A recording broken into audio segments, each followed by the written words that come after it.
G'day hobby friends. I had a question for you today while I sit here at my messy hobby desk.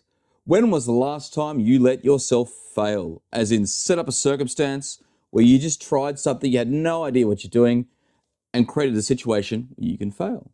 Because if you don't do that, how will you ever succeed? No opportunity to succeed if you don't put yourself out there. I today, for the first time, and I'm surprised this is the first time, was trying to craft some sci-fi doors out of like layered cardboard, something on the lines that a Tom Grows Rogue channel would do. And I learned a lot of things. One, I learned that like my handwriting, my freehand cardboard cutting is pretty rubbish. I also learned that I probably want to get a Cricut, just like Tom Goes Rogue. But I also learned some things about layering and how they work together. So there's my thought for you today, hobby friends.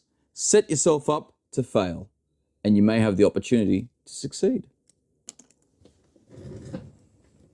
Finally, hobby friends, if you thought that was a bunch of soppy wetness, let me know. Is your hobby desk messier than this?